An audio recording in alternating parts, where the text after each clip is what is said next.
Et les figurines, c'est d'abord l'international avec vous, Vincent Hervouet. Au Congo, le bras de fer entre le pouvoir et l'église. Hier, comme tous les mois désormais, les catholiques ont manifesté et la police a tiré. Alors c'est une histoire qui dérangera tous ceux qui veulent cantonner la religion à la sphère privée. Ça se passe donc au Congo, cet état baleine qui est planté comme un estomac au milieu de l'Afrique. Il y a deux constances au Congo. D'abord, c'est un scandale géologique, le sous-sol est prodigieusement riche, et puis c'est aussi un scandale politique de Mobutu à Kabila, père et fils.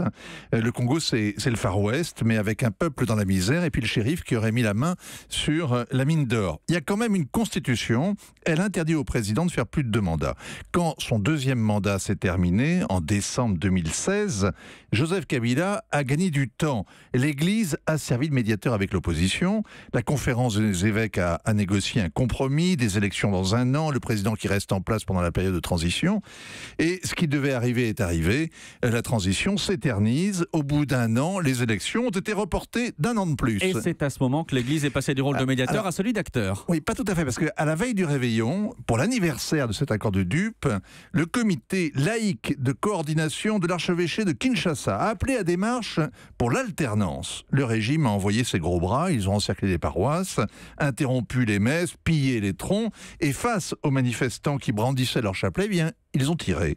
5 morts, 6 prêtres jetés en prison. Et c'est à ce moment-là que l'archevêque de Kinshasa est devenu le principal opposant au pouvoir. C'est-à-dire ? Il a dit « Il est temps que la vérité l'emporte sur le mensonge systématique, que les médiocres dégagent, que règne la paix et la justice. » Alors le dernier dimanche de janvier, il a béni une nouvelle manifestation, de nouveau des fidèles qui brandissent leur chapelet face aux soldats qui tirent. Le bilan est monté à 15 morts. Et puis hier, dernier dimanche de février, bis repetita, des barrages de police, des tirs à balles réelles, 2 morts de plus, et la censure à la chinoise, Internet et les SMS qui sont coupés. Vincent, qui est cet archevêque ? Alors c'est un intime du pape François. Il fait partie du conseil des cardinaux qui l'entoure, le G8. À la chute de Mobutu, Laurent Montsingro, c'est son nom, avait présidé la conférence nationale puis le parlement de transition. Et face au tyran, il est désormais le seul acteur encore debout dans un pays où l'Église est la dernière institution avec ses paroisses, ses écoles, ses dispensaires.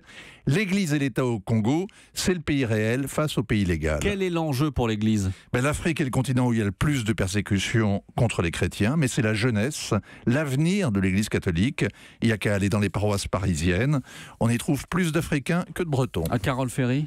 Écoutez, Vincent, moi je me demandais quand même, la France et le Congo, il y a des liens historiques. Comment on peut expliquer ce silence radio de la France sur des massacres comme cela ? C'est vrai que la France est très discrète sur le Congo. On n'a jamais colonisé le Congo. C'était un territoire qui appartenait personnellement au roi des Belges.